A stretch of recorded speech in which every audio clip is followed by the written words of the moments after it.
Welcome to Your College Bound Kid, a podcast for parents, college counselors, students, and anyone who wants a weekly deep dive into the world of college admissions. My name is Linda, and I'm originally from Michigan, now living in the St. Louis metro area. I'm a college coach with School Match for You and have a daughter at University of Chicago. I'm Lisa, and I'm a clinical psychologist and college counselor. I have a daughter in college, a daughter in high school, and a son in middle school. After 30 years in Chicago, we recently moved to North Carolina. My name is Mark. I'm a college coach in Atlanta and the parent of two daughters. Karis, a graduate of Davidson College, and she is the founder of the Spanish tutoring company, SpanishHelpToday.com. And Joy has a bachelor's degree from the University of Georgia and a master's degree from North Carolina State University. She works in private practice in Raleigh as a mental health therapist. And I'm so blessed to be able to work alongside both my beautiful daughters at School Match for You, a college counseling firm that I founded in 2010. Good morning, friends. Very excited about this week and what I have going on in my life, as well as this episode for you guys. First of all, the way our family raised us is we're really into hospitality in our family. And we've got a couple visitors coming through. So my brother Norm was here from Denver.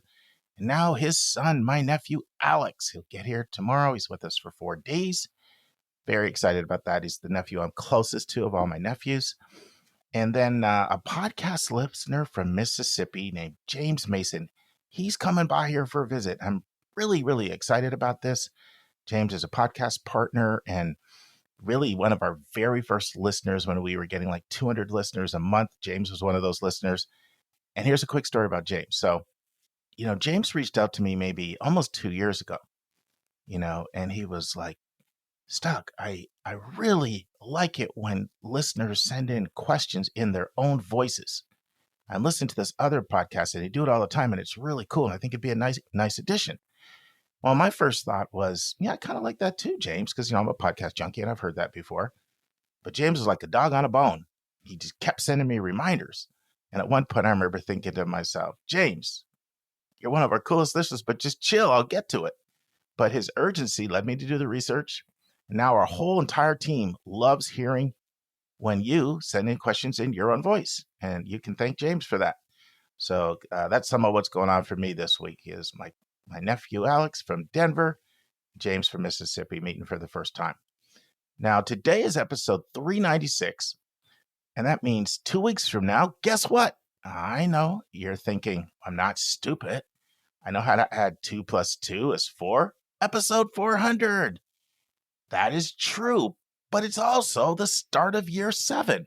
So it just so happens that episode 400 is going to coincide right on the start of year 7. We start this podcast the very start of February back in 2018. We actually technically really started it September of 2017. We recorded a bunch of episodes, but then we decided that they weren't good enough and we never aired them. So I'll go with February 18. That's the first episode any of you guys can access. And also on those very first episodes, Nika was the co-host back then. She was the co-host for the first 3.5 years. And it's her voice that you hear between segments. Our newer listeners might be, who's that voice between segments? Well, that's Anika, original co-founder with me. And guess what? It was also James Mason's idea to commemorate Anika. He sent in an email. He said, for all that Anika has done over 3.5 years, I think you should leave her voice on between segments. And I was like, great idea. Great idea. So you see why I refer to us as a listening family, because we're all a team. Those of you who never miss an episode, you contribute, you give back. I used to have a group of like 3 or 4 listeners who gave feedback every episode. They'd say what they liked and they didn't like. It was super, super helpful for us making tweaks. Don't have that now, but get a lot of response from all of you, and you all are our listening family. Now, I mentioned at the end of episode 395, there's going to be a change for a few weeks. So here it is. We have had 136 SpeakPipe questions, and that's right. I know you heard Susan and I just recently question 100.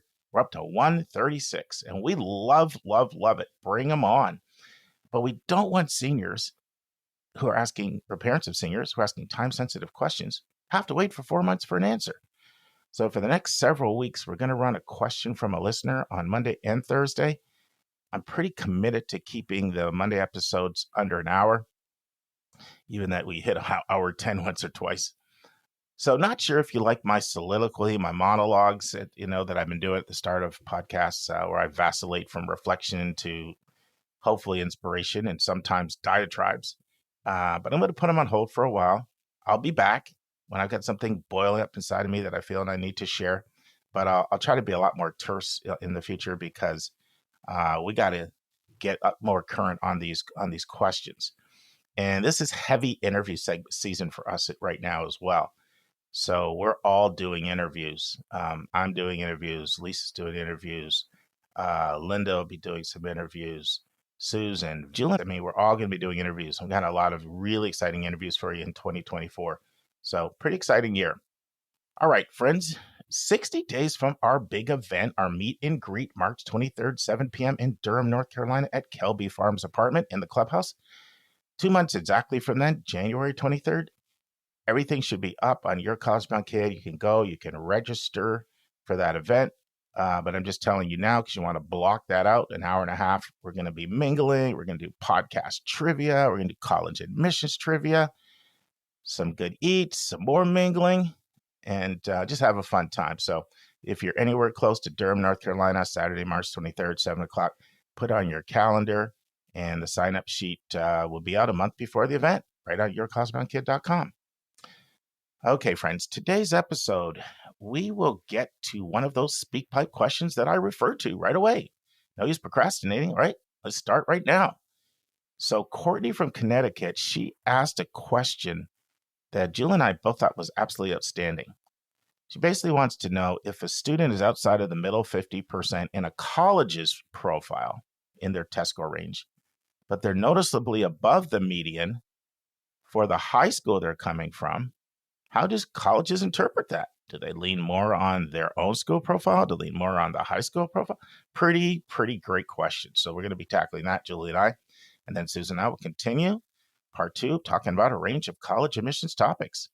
Let's dive right in. All right, Julia, thanks for coming back. You enjoy these. I know. I can tell you like those, don't you? I love these. I wish these listeners were my own counselees. Well, they probably wish it too, by the way. Aww. So, well, it's been great because, we have Lisa doing a bunch of these, and then you do a bunch, and then Susan's kind of in our rotation. So it's nice having 3 people in the rotation. It helps spread it around. So this question is from Cortnie from Connecticut. So let's play the question, Julia, and share your thoughts. Hi, Mark. This is Cortnie from Connecticut. Thank you so much for taking my question. And thank you so much to you and your staff for all the invaluable information you offer your listeners twice weekly. In past episodes, you've addressed and answered questions on the school profile and how admissions committees take into consideration each individual high school's demographics and course offerings. My question is, are standardized test scores evaluated at all by the school profile? My daughter has an ACT composite score, which illustrates that she's scored in the top 10% of her class, but is often at or below the 25th percentile of national average test scores, according to the recent college published data. When submitting scores, which is more valued by admissions, the school profile average or the national average scores? Thanks so much. Have a great day. Take it away. I thought this was such a great question. Wasn't it? And, I thought and the same thing. Like, I know. Cortnie. Well, it makes sense, I think, based on what you do for a job. But yeah. But I think it's fun. It's a really good question in the sense that actually there's less and less information on the school profile when it comes to standardized testing in a test optional world. So, for example, at my high school, we have removed our average standardized test scores, which we always had in our profile, because so few students are actually reporting their test scores that it felt sort of disingenuous to kind of put what would be an astronomically high range and not accurate of what our average students are scoring. And also I work at a boarding school, right? So students are coming from different backgrounds. They're not all from the same area, which gets at your question, which is a really good one, in the sense that Standardized test scores, by and large, are almost always considered contextually. And this is sort of the point of the landscape, College Board's landscape, right? That they're able to, in the absence of other information, an admission officer is able to see like, oh, hi, like, wow, your test score is actually quite high for your area, but maybe lower than the average than we see, or even lower than the national average. Do you want to explain landscape, in case someone doesn't know what you're talking about? Yeah, so it's a tool that accompanies sort of test scores that admission offices can get. It's a bummer. We can't see it. We don't know what it looks like, but it's essentially some information for admissions offices to understand the geographical context of where the student is testing. So, for example, if a student is Massachusetts is a great example, right? So the greater Boston area is a historically high test takers. So the information that would be involved in there is that most students most kids go on to a 4-year college. Maybe the parents usually have gone to a 4-year college. It's wealthy. Here's the average sort of income. What is the sort of background of the schools that show that students are maybe a little more prepared to score high on a standardized test. Whereas you might come from a rural area where a lot of students are not taking a standardized test. Most are not college bound for a 4-year college. Most maybe parents have a high school education at best. So, of course, all of these things absolutely play into if a student will score high or how they score on a standardized test. So socioeconomics, geography, your background, these all impact your score. It is not a raw intelligence score by any means on the SAT or ACT. And they're largely not predictive anymore either. So colleges do try to get as much information as they can when they're looking at a score to kind of put things into context. And this is something MIT talks about a lot when they reintroduced the requirement of test scores, is that not that they're necessarily looking for high test scores, but there might be a threshold score that indicates if a student is ready and prepared for the rigors of MIT versus to no fault of their own, maybe that their preparation, even with support at MIT, wouldn't be enough.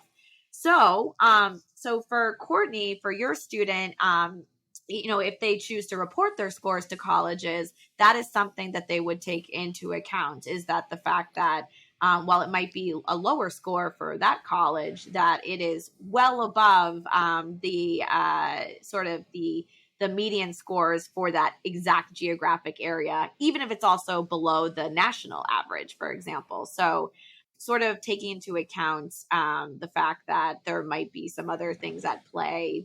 So good on your student for scoring higher than maybe than the students around them, even if it's lower than the national average. But we also want to be careful with that too, because as we've talked about before, there's a lot of nuance here. So, I have my boarding school students, they might have a parent that has a second house, maybe in Montana on a ranch. So it might appear that you have really high test scores compared to your area, but you weren't raised in that area. You weren't raised in the typical experience of the people in that area. And something to think about, I would think, Cortnie, if you're from Connecticut, that the state of Connecticut itself can have some high test takers and some high areas, highly educated areas or high wealthy areas. Not every admission officer will also look at sort of all that context, unfortunately. Great question in terms of how sort of colleges look at that. I would hope they look at it contextually anyways, whether it's on the school profile or not. They would understand that. And the same goes for students of different backgrounds. I have students that come from the greater Boston area where there's high test takers, but maybe English is their second language. Maybe their parents did not graduate from high school. Maybe they're low income. So that score would also be considered in that context, rather than looking at my high test takers who basically in the womb, it was determined they would probably score pretty high. Yeah, this is a fantastic question. I really thank you for this, Cortnie. It is full of all kinds of nuance. The first thing I want to say is there are a lot of schools that, do whole person admissions or holistic admissions where they look at the whole person. And there's a lot that don't. Mm-hmm. So the first thing you want to figure out is, how is the school evaluating your student? Mm-hmm. In general, private, more selective schools will do whole person or holistic admissions, Mm-hmm. where they look at as many different factors as they can and try to understand background. Schools that have high admit rates, oftentimes public, that admit by the numbers, they tend to not look at that. Right. And so the first thing I would say is, what schools are we talking about? And if you're like, well, how do I know? In general, there's some cues. Look at the admit rate for the school. Look at the size of the admissions staff in relationship to the size of the student body, because it does take more time to do this kind of an admissions read.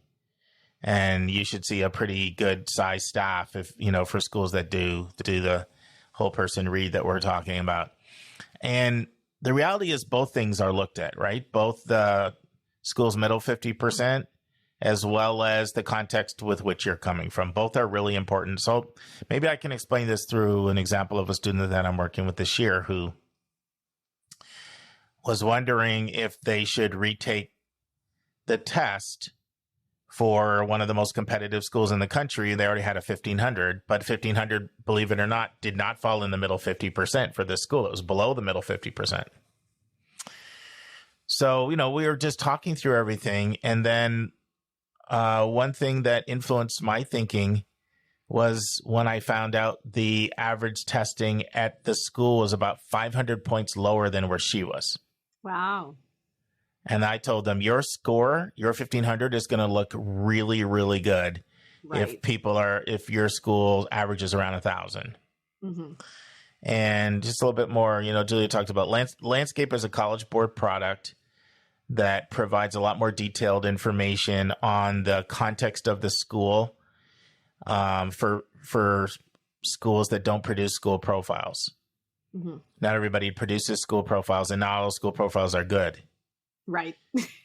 So they can really get a lot of information. And for schools that do this whole person eval, they love landscape. Most of them love it, or at least they, I would say they find it really, really helpful. Mm-hmm. That's always a question that you could ask someone: does your school use landscape? And if they do, that's a guarantee that they're doing a whole person evaluation, because they're taking a lot of contextual things into consideration. Mm-hmm. And the schools will look at how are you performing within your school context. So both are important, though, because I like to say about testing, testing is used partly for some schools to see whether or not you fall within a range where they've had success, where they've had students be successful. But there's also the marketing side of testing, right? Yeah. Like you're hoping that your numbers look better than the year before. Yep. And so that's why it's important that it's a school that's doing a whole person evaluation. Holistic, that's really a better term. I think the term, I'm trying to get into a habit of using a whole person evaluation rather than holistic, because holistic, what is that? I know. Like some mystical thing from the 1500s, right? Yeah. Right. So, yeah. And the more they do it, and if using landscape, that's certainly a telltale sign. Now, that doesn't automatically mean if they're not using landscape, they don't. Right. Because some people might have a problem with the College Board or just some other thing, or maybe they don't like the product, but that would be a good indicator. But in general, you'll find it with more selective schools that they are doing whole person eval. And the more there's degrees of whole person eval, right? We know this, right, Julie? It's not just because everybody claims, we do holistic admissions, because the opposite is I judge you by your numbers. Right. How does that? Right. Nobody wants that, right? So Agreed. That's one of my pet peeves is everybody claims the term. Yes, so then it almost means not. So it means almost nothing, and people feel like I hear the same spiel when I go to every info session. But there are degrees of it, and the schools that are really into it will be using a tool like Landscape or really assiduously looking at that profile to understand the context from which you come. Anybody who really is will respect the fact that you're doing really well in your school context, both from a grade standpoint. And this affects a lot of things. Like this impacts AP scores. You know, it impacts SAT, ACT scores.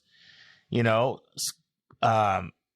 your rank within your school matters to schools. That's why, I mean, look at the schools that have put plans in place, whether it's Texas 6% plan or South Carolina's new 10% plan or Georgia Tech in Georgia, valedictorian, salutatorian, automatically get admitted from the rural schools just to make sure they're tapping into the whole state. And I'm not sure where you're from in Connecticut because we know we have like the wealthy sections, like the Greenwich area and all around that. But then parts of Hartford are not wealthy. Yeah. You know? There's some rural parts too as well. Yeah. Connecticut's an interesting state because it's small.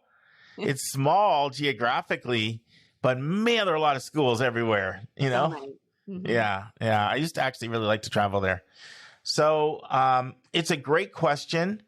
And, you know, the question also is like, if you're outside of the 25%, 25th to 75th percent, and we know those numbers have gotten crazy high in this test optional world that we're in, are you barely outside of it or are you significantly outside of it? Yeah. That's something also that I would ask as well.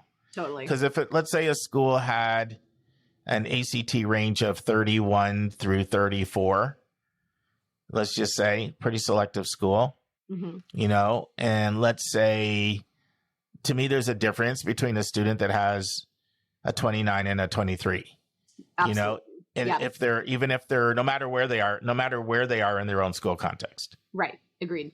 Yeah.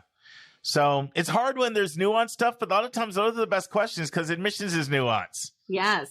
It depends. That old favorite question. Answer to everything. So, Cortnie, thank you so much for sending this in. We really appreciate it. And send us some more questions, especially if they're going to be as good as this one. And remember to reach out to get your copy of your book, whether you want Lewis Newman's book about thinking critically in college or you want Elliot Felix's book about 127 things to do to be successful when you're in college. And thank you again. Thank you, Julia, as always. Thank you. Thank you, Mark and listeners. All right, bye. Friends, if you missed last week, this one may not make that much sense, so I'd strongly encourage you to go back and listen to it. But Susan and I just got carried away doing what we've done for more than 20 years now, just talking about college admissions with the mic playing. And we did a part 1 and part 2. And so you're going to hear this for the rest of the week, for the rest of this episode. And we went a little bit longer. So it's actually going to replace our interview for the week, as I don't want to try to keep these Monday segments under an hour or an hour, and a couple of them actually hit an hour 10. I'm like, yikes. Yeah, but with no further ado, if you missed a little bit, we'll play about a minute of last week's to give you a bit of context, and then it'll be new content the rest of the way. So listen and enjoy. And parents don't really see that in their own kids because they see the wonderfulness of that person and their potential, which is, that's our job as parents, is to elevate our kids every way we can. But I think it's two things, Susan. Like we're all biased about our kids, so there's a bias there. But I also think that it's hard for people to realize how big that world is out there. Yes. And I think even with the bias that parents have toward their kid, if they could ever go be a reader in some of these pools, I think they would readjust expectations, because they would see, and we're talking, of course, about the highly rejectives, like pick your term for them, right? Just how extraordinary the kids are. That's why I've always respected the people that talk about respect the competition. That's wonderful. Yeah. Julia likes to always say, I know your kid hung the moon, but other people's kid hung the moon too. Well, and this is why I don't like the case study approach when high schools have admissions people come in and have everybody break into committees and read 4 applications and vote on them. first of all, Too small of a sample? It totally reinforces the wrong things about the evaluation process. First of all, you don't read 4 applications that are completely different. Sure. One's STEM, one's a student, an underrepresented student, Sure. one's a recruited athlete, one's a bazillionaire legacy. You don't ever read 4 applications and say, oh, let's admit one and Right. waitlist one and reject the other 2. That sets families up for such a false view of how this is done. It's just really, really misleading. And we 1 year at our high school, Mark, I took that route with junior families. This was a long time ago, and it set me up for a nightmare with that particular junior class because it really was the wrong paradigm, and it made everybody hate each other and judge each other. So we never did that again. There are plenty of other ways to teach families about the, and I don't like the GPA game either, which is another way that college admissions people think they're teaching families about, take a step forward if you are blah, blah, blah, take a step. And these are false paradigms for understanding this process. Have you seen the case studies done well? Or do you feel it's always been done poorly? I have never seen a case study that I felt was really educational. Now, how many have I seen? Sure, right? sure. But I have never, and I have a feeling as selectivity has skyrocketed, that there are probably new ways that highly selective colleges are doing these. I don't think there's anything wrong with using applications in a format where parents could actually see how holistic admissions happens and how rating scales are applied. But to pit applicants are never pitted against each other. They're never pitted against each other in a boxing ring.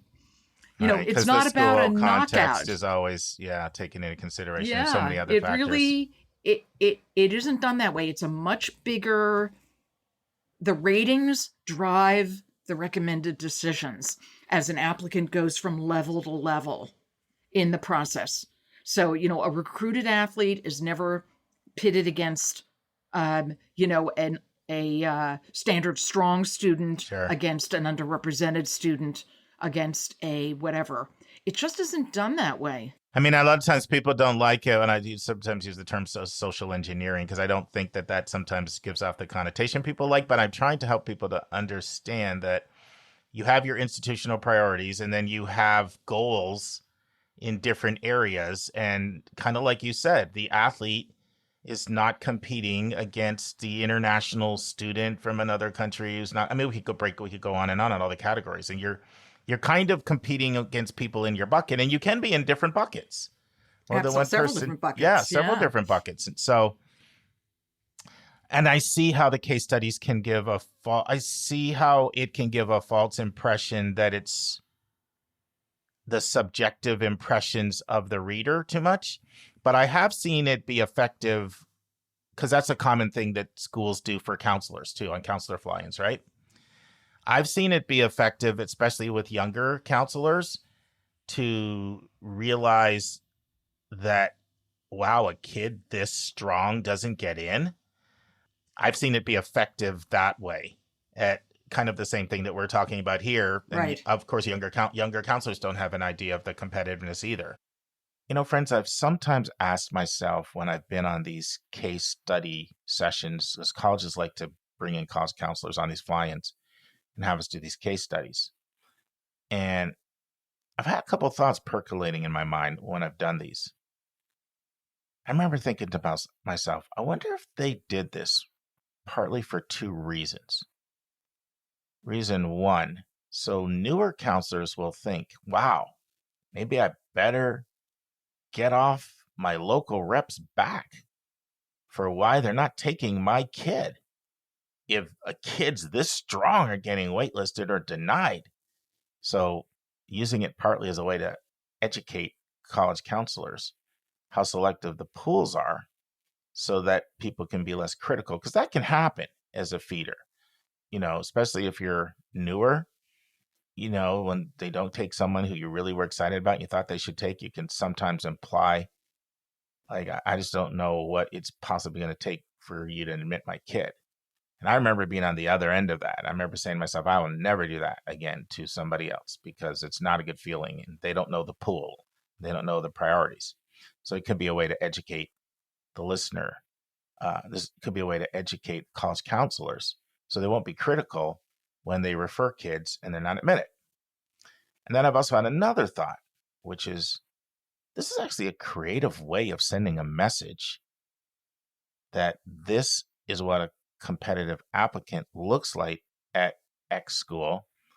So maybe you counselors will start sending us stronger kids. So just a couple thoughts I had. So, well, and I think it's a good education for counselors to see how a poor presentation can water down the strength of an application. That's another good point. And it's impacting the ratings that a kid with true intellectual horsepower, the level of documentation for that to carry weight in an application, it's got to be so much more than subjective commentary. And that's, I think, would be extremely valuable for counselors to see what a college means by effectively documenting a student's strengths, whether they're academic or personal, what it means to go beyond the predictable descriptors to a impactful description of a student's strengths. And I don't think teachers or high school counselors know enough about that. Yeah. I did one at Penn, and I was just thinking about something you were saying. And so one of the things that came out there was how poor a job some of the people did on, I can't remember the exact testing, but in effect, one of the college specific questions that was designed to suss out interest in Penn a few years ago now. I thought it was helpful because the Penn admission officer gave commentary on how shallow an answer was that probably some newer counselors might not have realized. They might have thought it was fine. Yeah, and they're saying, no, this isn't fine. So that's why I probably have more of a nuanced view on, if it's helpful or not helpful. But I know what your concerns are. One of the problems is people can walk away feeling like, now I get it and I know everything. Well, and that the competition is really between those populations where there's never really any competition in an applicant pool between a recruit and a VIP and someone who's underrepresented. They're never competing against each other. Yeah, they're in different buckets.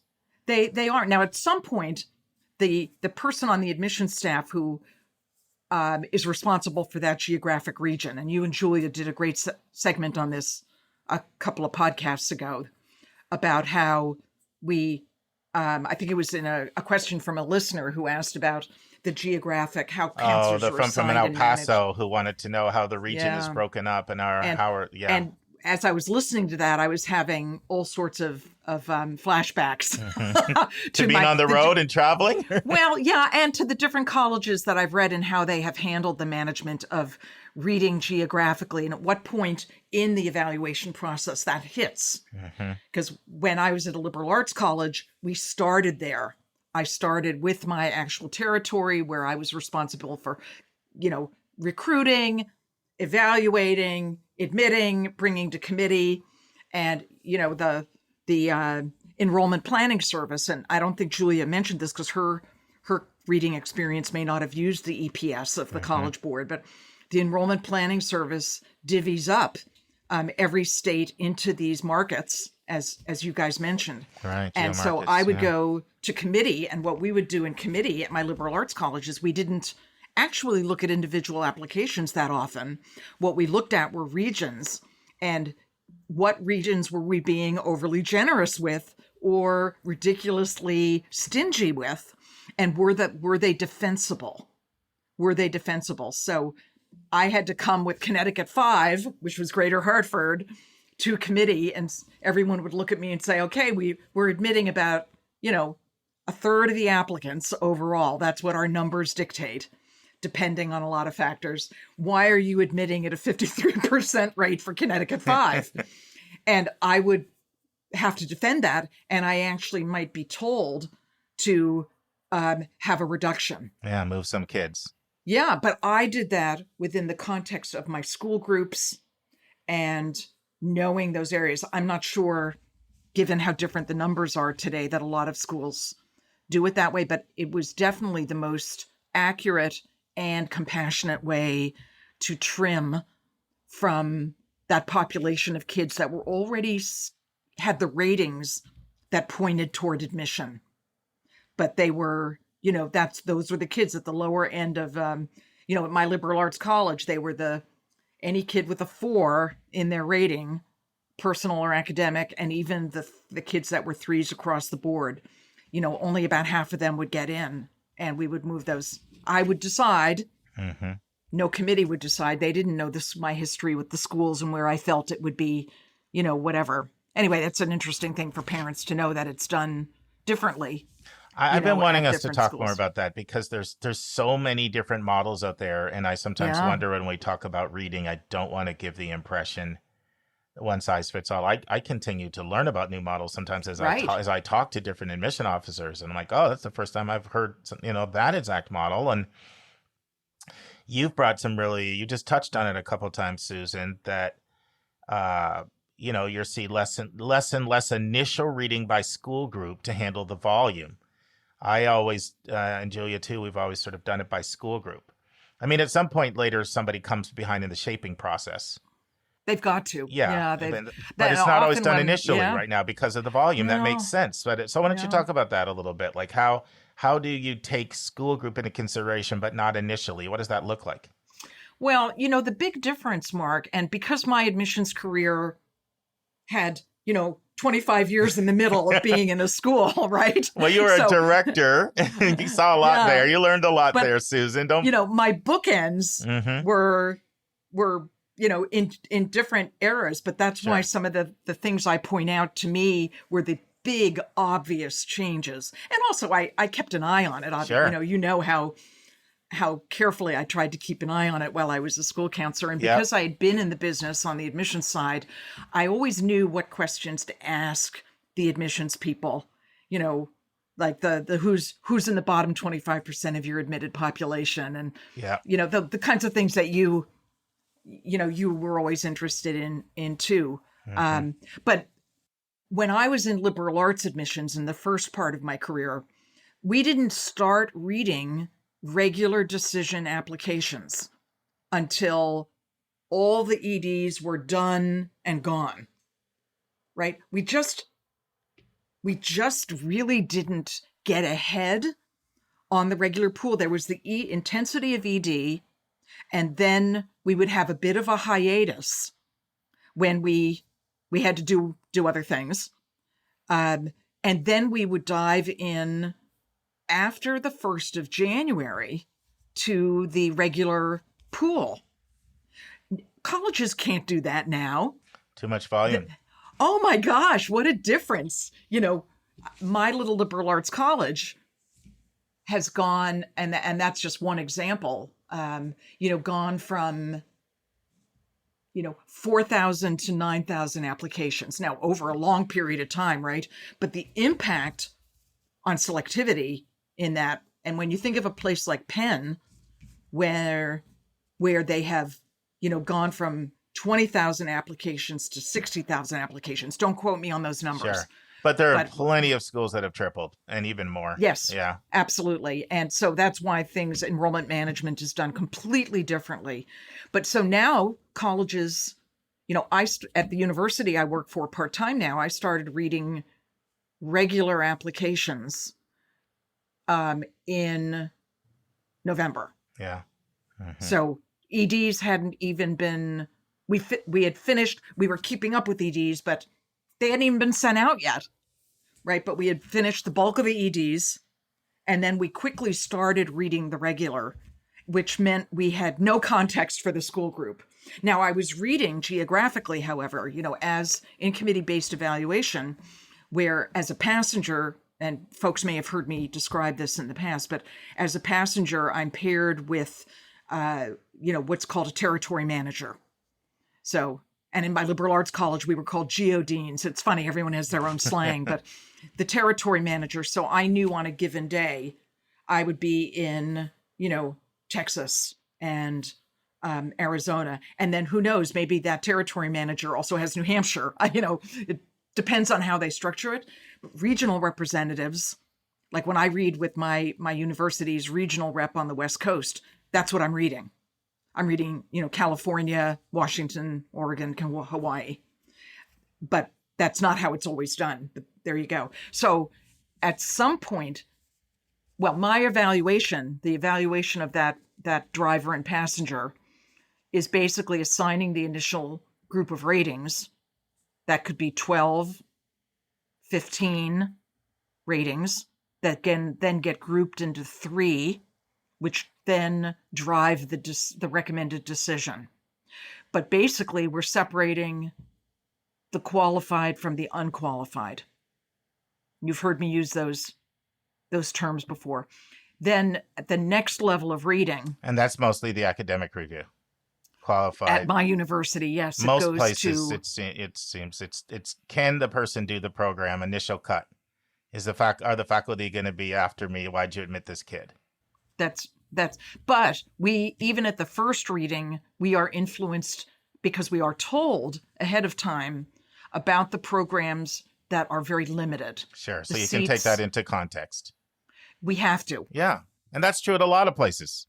That's right. So for example, any STEM applicant, we have a different level of math and science, literally just credits that are going to be earned by the time they graduate from high school. So there are some variables that are applied in that first reading. It's not just, you could do the work. We have to, like you said, we have to say, can they do the work for that field of study? And in the initial reading, we're looking at it by their academic preparation.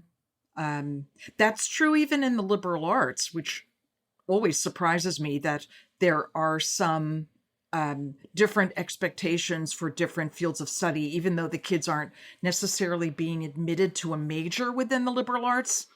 But by golly, if you're lining up for admission to psychology, biology, economics, neuroscience, animal behavior, those are either very popular, so they're flooded with applicants, or they are very specialized and the program is smaller. They're smaller, and they're also looking for deep understanding of that field of study.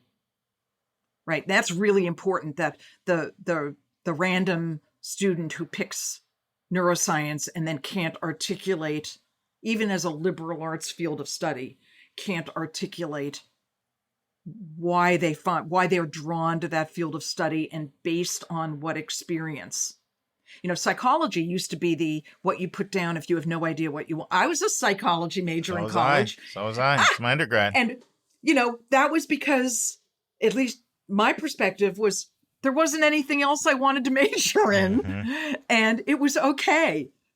Right? It was fine. It was science. I liked science. But I would have been a disaster of a psychology applicant now. I made that decision in the second semester of my sophomore year because that's how we used to do it. Whereas now, with psychology being maybe the single most popular undergraduate major at a lot of schools, particularly it's really gotten competitive. North Carolina State, UT Austin. I mean, This is one of their most competitive majors. It floors people because people have a tendency to, if people know about competitive majors, they tend to just think it's STEM. To the extent to which they've heard it's competitive, they think it's comp science, engineering, maybe business, maybe nursing. Oh, they're definitely the professional fields of study. And those are competitive. We're not saying they're not, but we're saying those are not the only ones as well, right? For certain places. But the kids really nowadays, even in the liberal arts, have to have a defense. And I always say to students, think about the application as like you are a lawyer arguing a case before a jury. It's got to be about evidence. This is an evidence-based presentation. And you can provide evidence for being undeclared. right? It's not, undeclared kids are very valuable to colleges and universities right now, actually, because they've disappeared to a certain extent because everyone thinks they have to have their whole life planned out. But you've got to have, evidence that you have interests that you are looking forward to exploring if you're undecided or undeclared or I like exploratory. to tell people it's present yourself as multi-interested, not non-interested, disinterested. Exactly. But you've really, I like that imagery. We were talking about the scales, we were talking about the ruler, the yardstick, the idea, of arguing, being a lawyer, arguing a case before a jury, and that every single point you make has to be evidence-based. And you have to think about how you strategically are going to fill your application with evidence.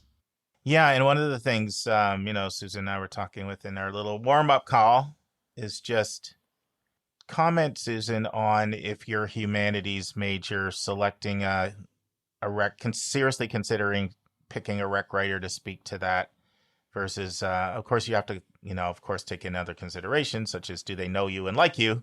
Obviously, those are big factors, but someone who can make the case for you in your area of strength, because that's going to be part of the evaluation. Do you want to say a word on that? Absolutely. That's just at least one of your recommendations has to align with the field of study in which you are expressing interest. And I've been surprised this year at my university, the number of applications I've been reading where that isn't true. And a student may actually have more than one. We're a university that requires one, welcomes up to 3. How do you feel about people doing 3? Because I've consistently been giving people the advice, go, even when they allow an other, go one above that. Do one other. You don't need more than that, because just respecting the reader and their time. And I'm not trying to say there aren't cases where there could be exceptions, but there are these schools that allow 5 but want 1, and you don't need to do 4. Do you feel? Absolutely. Do you have thoughts on that? Well, for me, the bottom line is every recommendation valuable? Yes. But it's very hard when you get beyond 2 teachers and 1 other to have enough value to justify. Yes, but on occasion, we all can think of situations where there's an exception to that, but I think it's hard when it's 1 teacher. It really has to align with the field of study. And that's very limiting. So when you have 2, you can kind of have 1. It's like, oh, okay, I'm applying for engineering, or I'm applying to, finance or whatever. Well, if you look at MIT, Caltech, and Harvey Mudd, they require that. They require one math, science, and 1 humanities. I wish more schools were that specific. Yeah. About it, because I read an awful lot of recommendations that are simply a reprise of a resume. They're just, I scan a resume. It takes me 30 seconds, 15 seconds. I'm bringing it down to scan a resume. If it clearly has value, then I read it very, very, carefully. I do have to use recommendations as part of a couple of my ratings, and one of them is the intellectual property rating, and the other is the influence and impact in the school rating. Those contribute to larger. And value is going to be you're providing some new information that I didn't get from the activities list, or I'm learning something new, because it's all about learning something new about each person to better understand who they are. Yeah. And I can decide really quickly when I read a recommendation if it's going to add any value. I feel that way about practically every part of the application. Essay's the same thing. Like, you get skilled at speed reading and you do the job, right? So you can read an essay quickly too, Susan, don't you feel? Yeah, but you skim first, and then you make a decision whether or not you're really going to spend time. When I see something valuable in an application, I spend quite a bit of time with it, because I realize I'm gaining really important information that then as I come back and talk to my driver, and they're doing the same thing with the transcript while I'm reading virtually everything else in the application, because that's how we split it up. Because the amount of time I spend on everything in an application, the driver is taking the same amount of time on just that one document, the transcript. So when we come together, and in fact, usually I'm ready first because given my background, I have to look at a transcript. I can't not sure. look at a transcript. Well, but that's I have understandable to me. And I have a chance to look at it. I mean, it's so important to not see that a little bit. I don't know how common that is.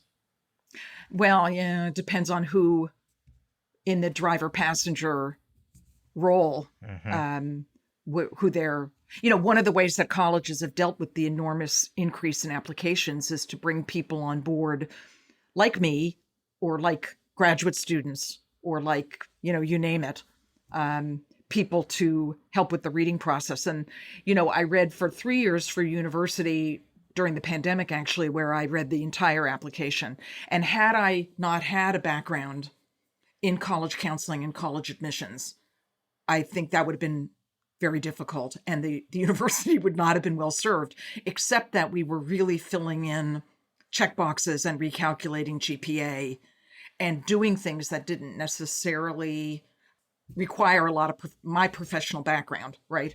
I think I did a particularly good job, but it was, for me, 300, 400 applications a week in isolation. Then they would move on to the regional, the territory manager. But that was why I decided to move on to a university that did committee-based evaluation, because there was so much more to it.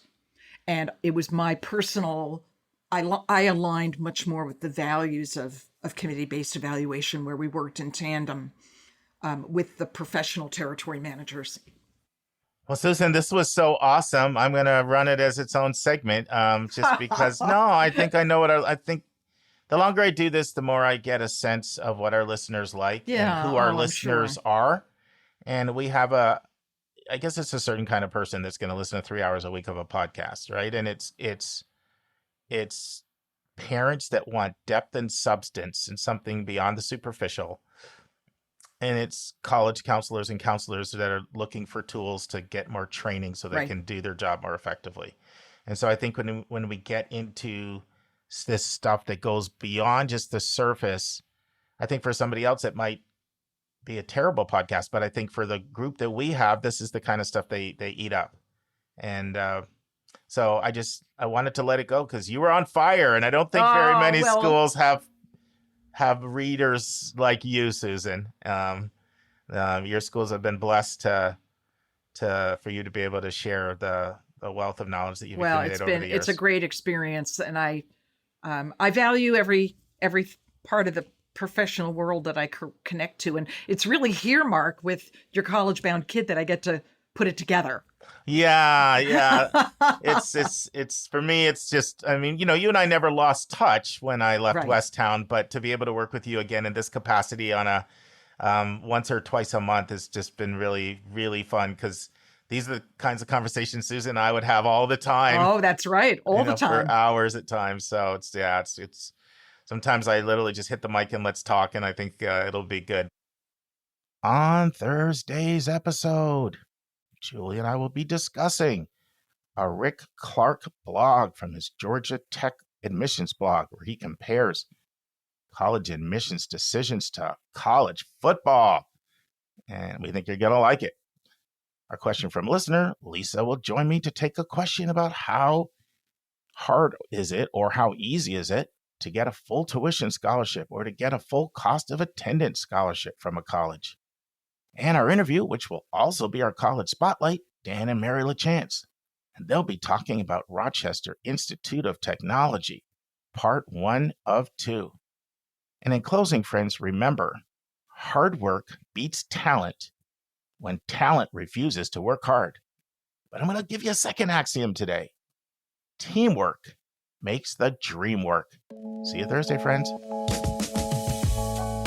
And that's our show. A big thank you to you, our listeners, for tuning in this week. If you find this podcast helpful, please follow us and you'll get every single episode as soon as it is released. If you're interested, there are a few ways you can really support our podcast. You can click the share button and send it to your friends and acquaintances. You can help us pay our staff and our expenses by donating on our website. You can write a review for us on Apple or Spotify. I'm the producer of the podcast, but we have a fantastic team of 15. Shout out to our co-host, Dr. Lisa Ruff, Dr. David Williams, Linda Depker, Susan Tree, Vince Garcia, and Julia Esquivel. And to our substitute co-host, Sylvia Borgo. Our sensational sound engineer is Nemanja Motvich. Our amazing music is from Victor Allen Weeks. Marketing designs are from Kimberly Blass. Lily Parikh manages our Instagram. Our image editor is Talha Khan. Joyce Ducker does our website episode updates. And our webmaster is Stalianos Dimitriou. And if you want to have a coaching session with Lisa, Linda, or me, just text me at 404-664-4340. If you have a question you want us to answer, or if you have a recommended resource or article you think we should discuss, just send it to questions@yourcollegeboundkid.com. Our favorite method is for you to record your own voice at speakpipe.com/YCBK. By the way, check out our website, where you'll find lots of content that is not on any podcast app. Our website is yourcollegeboundkid.com. If you want to learn about other hot admissions topics, follow us on Twitter at YCBK Podcasts. We think of you as our listening family, and we look forward to meeting again with you every single Monday and Thursday.